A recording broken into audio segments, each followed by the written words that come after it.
Hello दोस्तों, आज हम स्टार्ट करने जा रहे हैं एक्सरसाइज 3.5 क्लास 10 क्वेश्चन 1। इस एक्सरसाइज में हम मेनली करेंगे क्रॉस मल्टीप्लिकेशन मेथड। हमने पिछले दो एक्सरसाइज में 3.3 3.4 में हमने किया है सब्स्टिट्यूशन मेथड और एलिमिनेशन मेथड। ये दो मेथड हमने किया है। अब जो हम स्टार्ट करेंगे वो करेंगे क्रॉस मल्टीप्लिकेशन मेथड। इस एक्सरसाइज में ये एक्सरसाइज मेनली उसी मेथड के ऊपर बेस्ड है। ठीक है, तो इसमें पहला क्वेश्चन हम लेते हैं। क्या दिया हुआ है, which of the following pair of linear equation has unique solution. मतलब जो क्वेश्चन हमें इसके अंदर टोटल फर्स्ट क्वेश्चन में टोटल 4 पार्ट दे रखे हैं, तो हमें बताना है कि जो ये चारों पार्ट में किस किस के यूनिक सोल्यूशन हैं, और जिसके यूनिक सोल्यूशन होगा उसका हमें क्रॉस मल्टीप्लिकेशन मेथड से सोल्यूशन निकालना है। तो यूनिक सॉल्यूशन, मैनी सॉल्यूशंस और नो सॉल्यूशंस, ये मैंने आपको एक्सरसाइज 3.2 में बताया है। मैं दोबारा से रिवाइज करा देता हूँ वो पहले। यूनिक सॉल्यूशन का मतलब है कि जिस एक्सरसाइज में, जिस इक्वेशन में a1/a2 is not equal to b1/b2, वो यूनिक सॉल्यूशन होता है। ठीक है, उसका सिर्फ और सिर्फ एक सोल्यूशन होगा। मैनी सोल्यूशन में, इनफाइनाइटली मैनी सोल्यूशन में a1/a2 is equal to b1/b2 is equal to c1/c2। Okay, आप एक्सरसाइज 3.2 ठीक से देखिए, उसमें मैंने बहुत डिटेल से बताया हुआ है। और जिसमें एक भी सोल्यूशन नहीं निकलेगा, नो सोल्यूशन होगा, वो क्या होगा, a1/a2 बराबर तो होगा b1/b2 के, but is not equal to c1/c2। ये a1 a2 क्या है, हम जानते हैं कि किसी भी लीनियर इक्वेशन का जो स्टैंडर्ड फॉर्म होता है वो a1x plus b1y plus c1 equal to 0, ये फर्स्ट इक्वेशन है। फिर a2x plus b2y plus c2 equal to 0, ये सेकंड इक्वेशन है।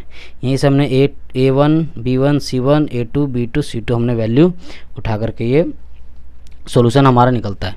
तो पहले क्वेश्चन में क्या कह रहा है कि जिस क्वेश्चन का यूनिक सॉल्यूशन होगा, इट मीन्स ये वाली कंडीशन होगी ना, जिसमें हम पहले इनको कंपेयर करके देखेंगे आपस में, इनके रेशियो को। अगर यूनिक सॉल्यूशन होगा तो उसका हमें क्रॉस मल्टीप्लिकेशन मेथड से सॉल्यूशन निकालना है। तो हम पहले स्टार्ट करते हैं।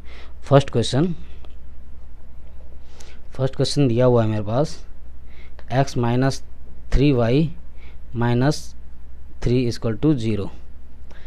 दूसरा दे रखा है 3x minus 9y minus 2 equal to 0। Okay, तो पहले मैं इसके रेशियो कंपेयर करके देखूँगा। a1 क्या है, इसके आगे का कोफिशिएंट, b1 क्या है, y का कोफिशिएंट, और c1 ये है। इसी तरह से a1 a2 b2 और c2। तो मैं कंपेयर करता हूँ पहले a1/a2 b1/b2। इस कंडीशन को हमें पहले कंपेयर करके देखना है। तो मैं यहीं से वैल्यू पिक करता हूँ। 1/3, 1 इसका कोफिशिएंट है, और a2 इसका कोफिशिएंट है 3। तो 1/3 इक्वल टू -3/-9, माइनस से माइनस कट गया, 3 कम 3, 3 3 9। तो ये देखिए कंडीशन आ रही है 1/3 बराबर है 1/3, ये है 3। गौर से देखिए दोनों बिल्कुल सेम आ रहा है रेशियो, ठीक है ना। तो जो कि ये कंडीशन फॉलो नहीं होता है। ठीक है, ये कंडीशन हमारा फॉलो नहीं होता है। तो हमें सोल्यूशन किसका निकालना है, सिर्फ और सिर्फ यूनिक सोल्यूशन का हमें निकालना है। तो पहला वाला हम लिख सकते हैं कि ये it has no unique solution, it has no unique solution. ठीक है, इसका कोई यूनिक सोल्यूशन नहीं है। ठीक है, तो इसलिए हम पहले वाले का आंसर नहीं निकालेंगे। अब देखते हैं दूसरा क्वेश्चन। सेकंड क्वेश्चन हम देखते हैं, दिया हुआ है 2x plus 4 is equal to 5।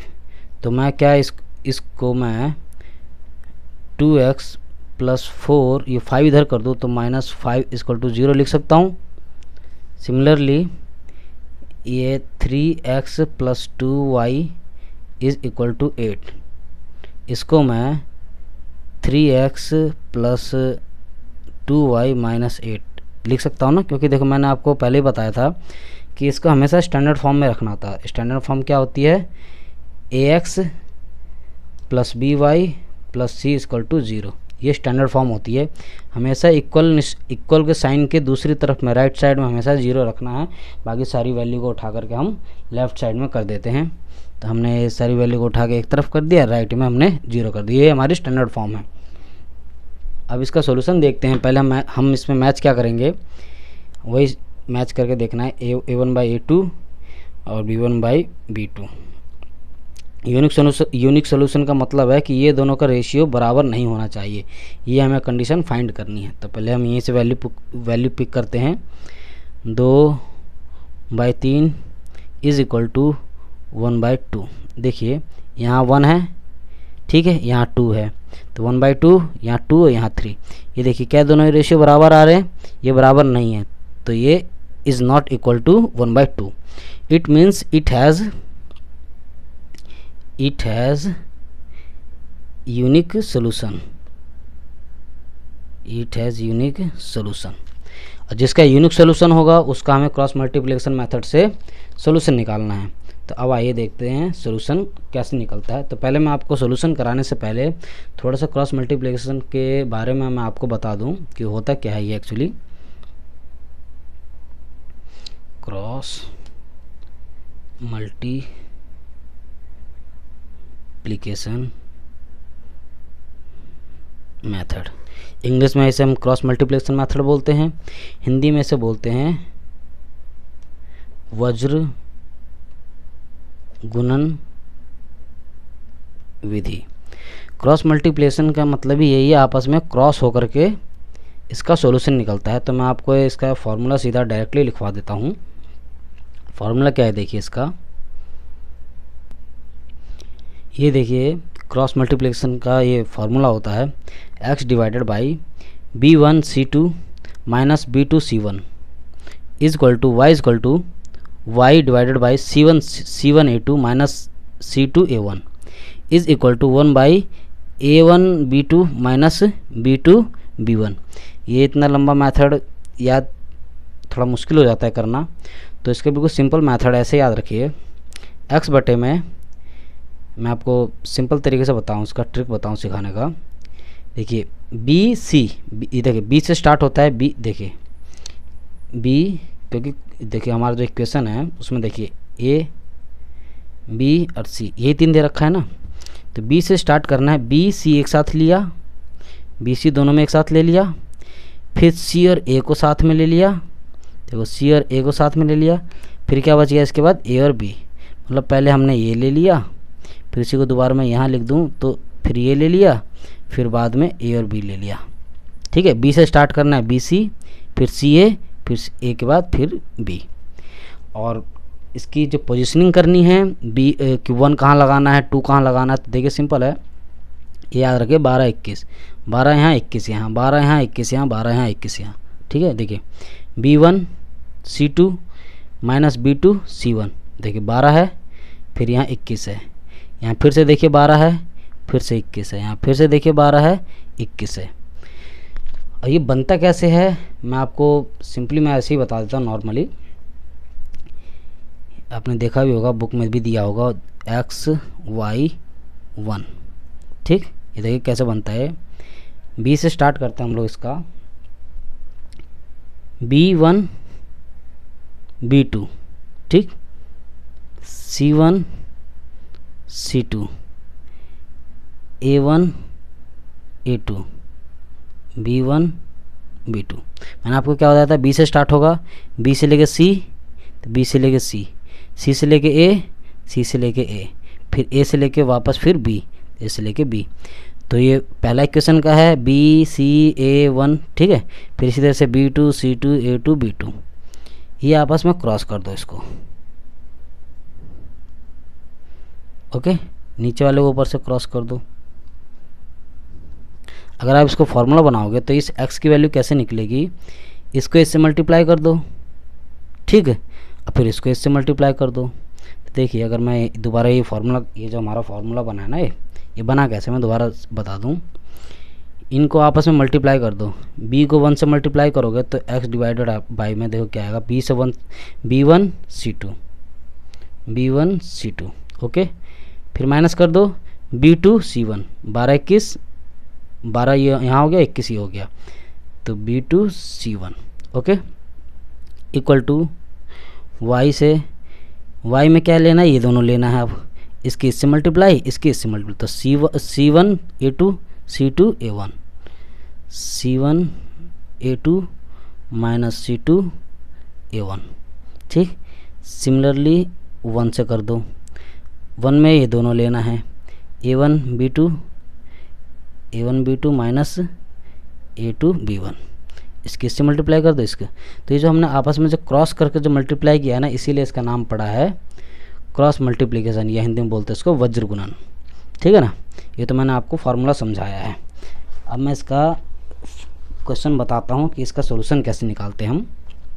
तो देखिए हमने तो पहले पता कर लिया कि ये जो है उसका यूनिक सॉल्यूशन होगा, ठीक है ना, क्योंकि उनके जो a1/a2 और b1/b2 के जो रेशियो हैं आपस में बराबर नहीं है, तो इसका मतलब वो यूनिक सॉल्यूशन होगा। यूनिक सॉल्यूशन मतलब उसका एक आंसर आएगा, x और y के उसके एक आंसर आएंगे। तो हम इस विधि से निकालते हैं। तो मैं दोबारा आपका यहाँ पे इक्वेशन लिख दूँ, देखो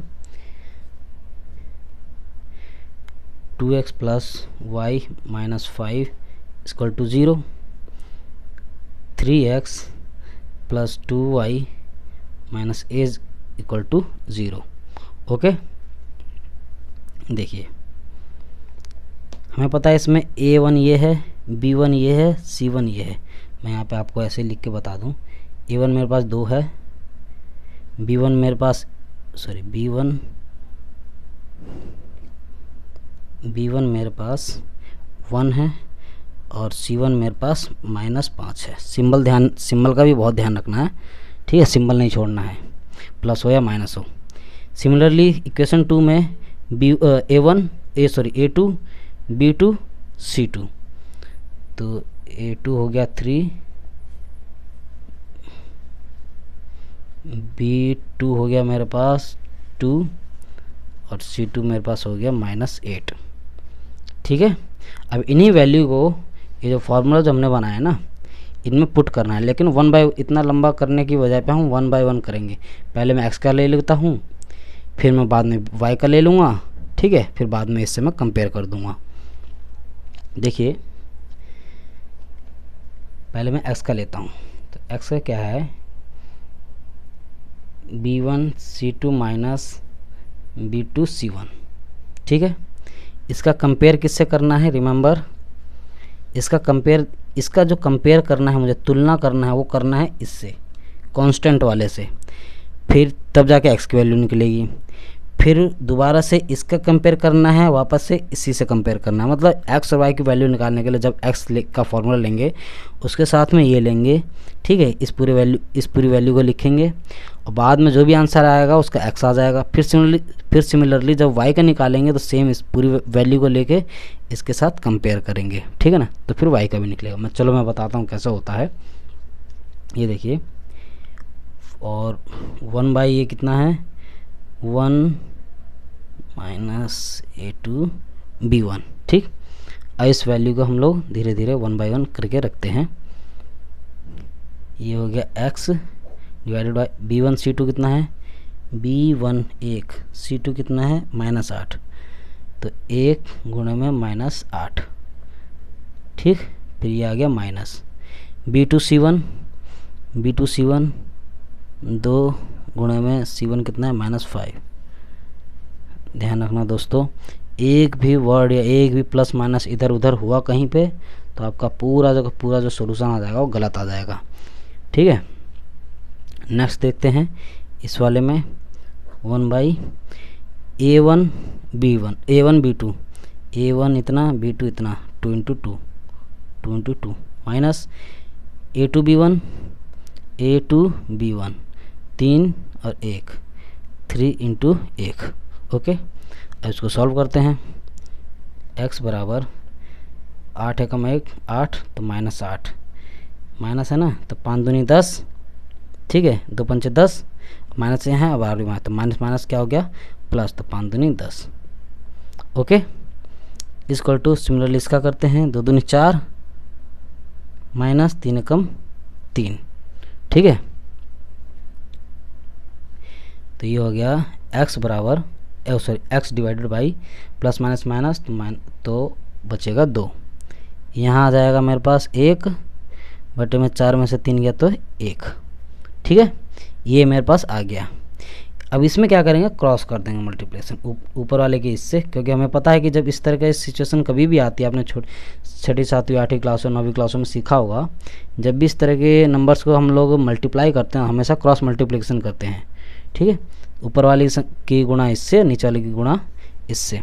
तो x को 1 से गुणा करोगे, 1 गुणे में x, और इसकी गुणा को इससे करोगे तो 1 गुणे में 2, तो एक x लिखो या x लिखो बराबर है, और 2 एकम 2, x की वैल्यू आ गई, ठीक। अब क्या करना है हमें, सेम जिस तरह से हमने ये निकाला है, ठीक है ना, देखिए इस पूरी वैल्यू की क्या आ रही है, 1/1 आ रही है, तो हम बार बार नहीं लिखेंगे, एक बार हमने लिख लिया बहुत है। अब अगली जो आ रही है हमारी वो y की वैल्यू निकालनी है, तो y मैं डायरेक्ट बताता हूँ आपको, y बराबर C1A2 माइनस C2A1, ठीक है ना, 12 21, ऐसे याद रखोगे तो याद रहेगा। और हमें पता है कि हमने इसका सॉल्यूशन क्या निकाला था, 1/1 1/1 निकाला था ना, तो मैं डायरेक्टली इसको 1/1 के रूप में लिख देता हूँ, क्योंकि बाद में सॉल्यूशन निकालूंगा तो इतना ही आएगा, क्योंकि हम पहले निकाल चुके हैं। अब मैं इसमें वैल्यू पुट कर देता हूँ, y डिवाइडेड बाई C1 कितना है -5 इंटू A2 कितना है 3, ये वाला माइनस C2 -8, तो -8 गुणा A1 है 2, ये है मेरे पास 1/1। इसको मैं डायरेक्ट सॉल्यूशन निकालता हूँ इसका, चलो मैं डिटेल में ही बता देता हूँ। 5 × 15 -15, ये माइनस 8 दूनी 16, यहाँ भी माइनस है, माइनस माइनस प्लस 8 दूनी 16 इक्वल टू 1/1। मैं यही बता देता हूँ आपको, ठीक है, ये आ गया मेरे पास। तो यहाँ दोबारा लिख दूँ y प्लस माइनस माइनस, तो कितना बचेगा मेरे पास 1, तो y/1 इज इक्वल टू 1/1। इनका क्रॉस मल्टीप्लिकेशन करेंगे तो हो जाएगा, देखो 1 × y इक्वल टू 1 × 1, तो y इक्वल टू 1, ये आ गया मेरा y की वैल्यू। हमें x और y की वैल्यू निकालनी थी, x हमने निकाल लिया है 2 और y की वैल्यू है 1, ये आ गया हमारा सॉल्यूशन। अगर आप क्रॉस चेक करना चाहो तो आप एलिमिनेशन मेथड से भी क्रॉस चेक कर सकते हो, आप सब्स्टिट्यूशन मेथड से भी चेक कर सकते हो, किसी भी तीनों में से कोई किसी भी मेथड से चेक करोगे आपकी x और y की वैल्यू बिल्कुल सेम आएगी, ठीक है दोस्तों। तो यहाँ पे हम क्वेश्चन सेकंड हमारा ख़त्म होता है। अगर आपको वीडियो अच्छा लगे तो लाइक करें, अच्छा ना लगे तो डिसलाइक भी करें, और डिसलाइक का कारण हमें कमेंट बॉक्स में ज़रूर बताएं, और चैनल को सब्सक्राइब ज़रूर करें, दोस्तों में शेयर करें।